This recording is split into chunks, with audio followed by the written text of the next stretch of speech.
Ok chắc ở video này cứ dương thôi ca cần phải xem nào dương bật time cho mùi đừng alarm system alarm link cho mùi đừng alarm bằng cái cho một cánh speaker bao dương chắc dương thử miên ở chất bơ mà phải bay mùi điện và tổng món được lựa so vé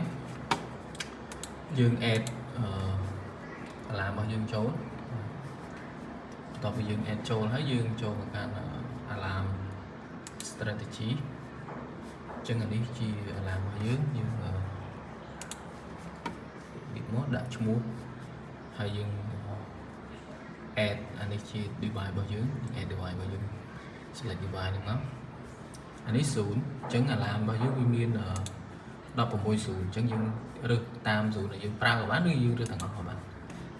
តើតើមួយនេះ volume យើងសេរី volume វាបានទៅហើយបន្ទាប់មក music ឬក៏យើងចង់និយាយអីយើងត្រូវមានសំឡេងនឹងសិនយើងត្រូវ add សំឡេងនឹងចូលសិនបន្ទាប់មកយើងរើសថាពេលដែលវា alarm ឲ្យវាលឺអីយើងចឹងយើងទាញអ្វីដែលយើងចង់បង្ហាញនឹងចូលក្នុងនេះហើយ zoom speaker យើងចង់ឲ្យលឺទៅជាន់ណា zoom speaker មួយណា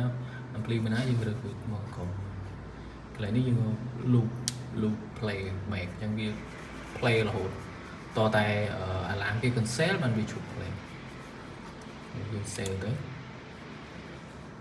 អូខេចឹងបន្ទាប់ពី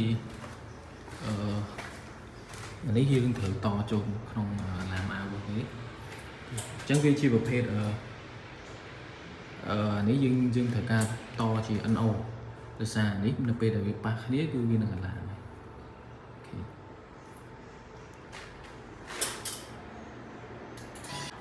គឺ alarm របស់យើងគឺឈប់ play